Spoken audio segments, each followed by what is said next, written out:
L'Église d'Afrique du Nord du IIe au XIIe siècle, chapitre 11, Coexistence des chrétiens et des musulmans du 8e au XIIe siècle, suite, ségrégation religieuse et culturelle. Le chrétien et le juif formaient dans les cités musulmanes du Moyen Âge une société à part sous la protection tutélaire de l'Oumma ou communauté musulmane. Ils avaient leur quartier propre, avec lieu de culte, aussi discret que possible, pour ne pas contrarier la suprématie publique du culte musulman. Les tributaires n'étaient cependant pas sans droit. Ils pouvaient garder leur foi, exercer leur culte intramuros, jouir même, là où ils en avaient un, de leur statut personnel. Certes, une telle situation n'avait rien d'exaltant. Le meilleur pouvait en surgir comme le pire.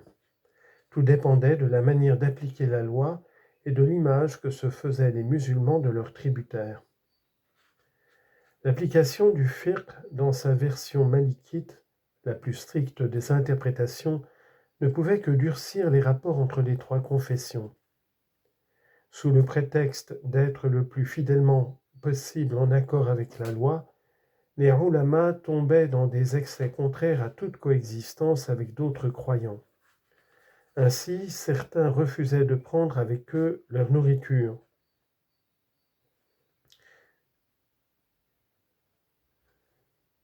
Ou même de leur serrer la main, probablement par crainte de contracter une impureté légale.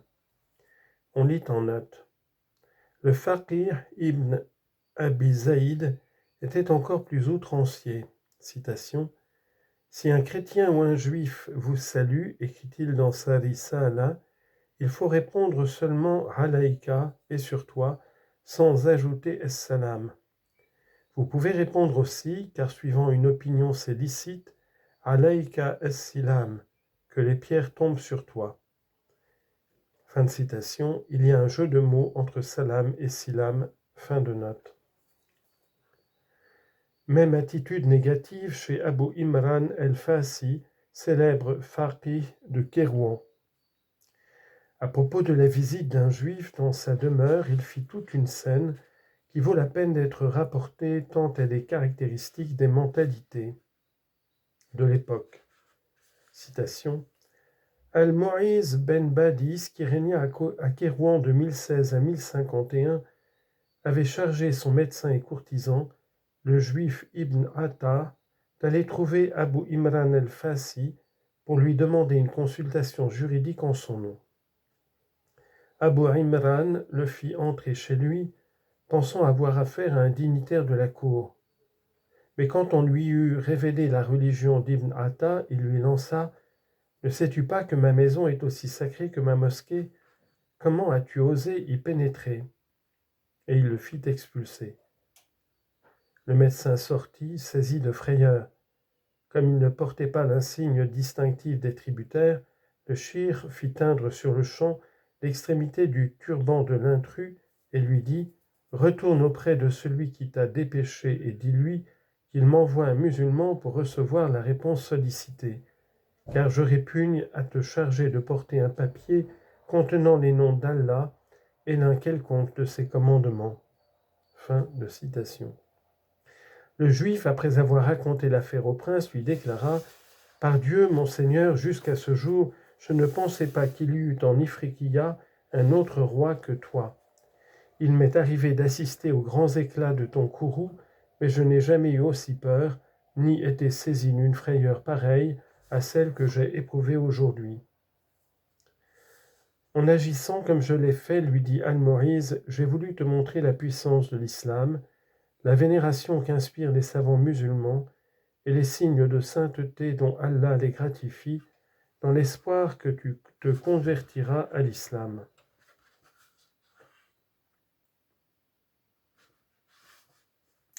Un fait divers rapporté par plusieurs auteurs montre clairement en quelles conditions d'infériorité les hommes de la loi religieuse entendaient maintenir les dhimmis. L'incident concerne un jeune chrétien de Mahdiya.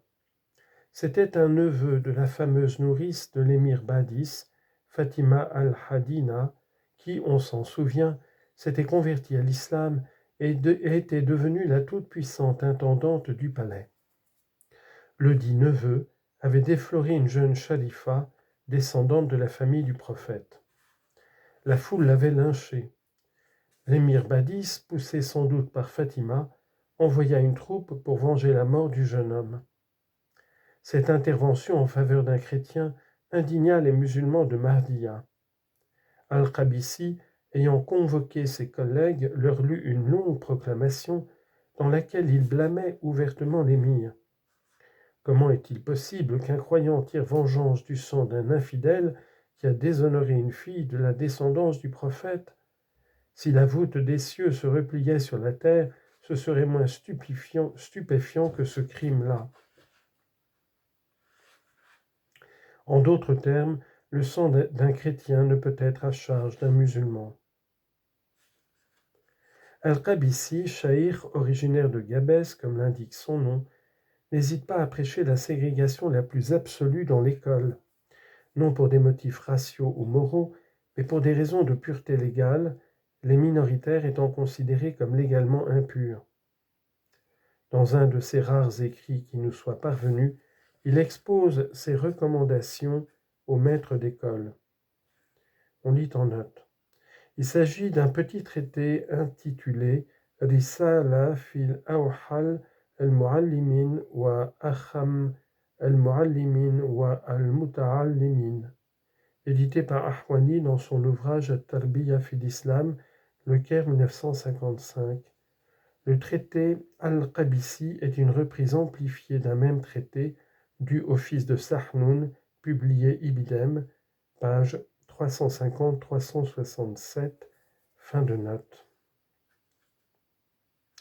Les enfants musulmans ne doivent pas être mêlés, insistait-il, aux enfants juifs ou chrétiens.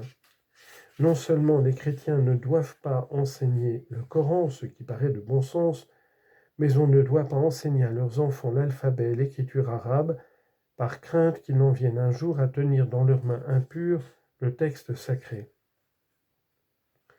C'est une semblable mise en garde que manifeste Al-Qabisi à propos des fêtes chrétiennes auxquelles participaient des musulmans, soit par amitié et sympathie, soit peut-être en souvenir de leurs racines chrétiennes. Ce texte mérite d'être cité in extenso. Citation. Il est également blâmable d'accepter des cadeaux de la part des infidèles à l'occasion de leurs fêtes, à savoir Noël, Pâques, les calendes chez nous, la Ramsara en Andalousie. On lit en note. Ce mot désigne la Pentecôte chez les Arabes chrétiens. Au Maroc, les agriculteurs célèbrent une fête appelée Ansara au solstice d'été. Fin de note. En Andalousie, Al-Ritas, le baptême de Jésus, en Égypte. On lit en note, Al-Ritas chez les Coptes, le mot désigne la fête très populaire du baptême de Jésus. Fin de note. Ce sont là des fêtes des infidèles. À cette occasion, le maître d'école musulman ne doit rien solliciter. Si on lui offre quelque chose, il doit refuser, même si c'est purement gracieux. Il ne convient pas que les musulmans se conforment de plein gré à ces usages, comme de se faire beau, de s'associer aux préparatifs de la fête, de se divertir avec les enfants en construisant des cabanes de branchage ou de participer aux réjouissances, qassoufat, à l'occasion de Noël. Tout cela ne convient pas pour un musulman et reste interdit. Que le maître d'école refuse toute générosité de la part des enfants en cette occasion, que les maîtres qui ignorent que c'est là un péché cessent cette pratique, que soient couverts de honte ceux qui prennent cela à la légère, il faut abandonner de tels usages. Fin de citation. Ce refus d'être l'obligé d'un scripturaire rejoint l'attitude de Bouhloul, mort en Ifriqiya en 799, très significative pour les rapports entre chrétiens et musulmans. Voici en abrégé le récit.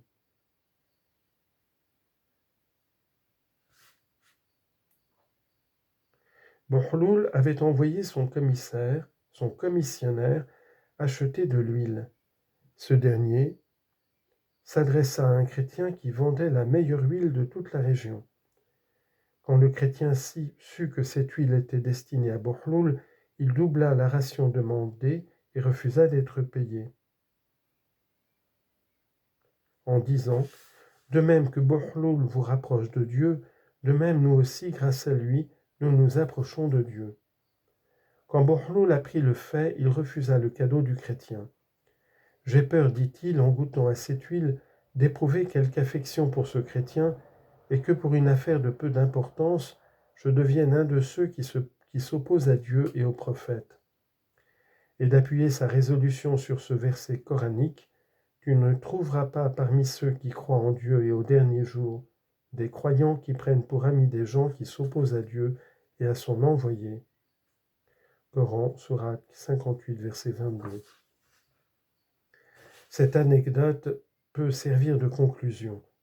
Le refus de l'autre ne vient pas des gens du peuple, le commissionnaire musulman et le marchand d'huile chrétien, mais d'un faqir qui interprète la loi dans le sens le plus rigide, oubliant cet autre verset du Coran, « Quand une courtoisie vous est adressée, répondez d'une façon encore plus courtoise, Dieu tient compte de tout. » Coran, sourate 4, verset 86.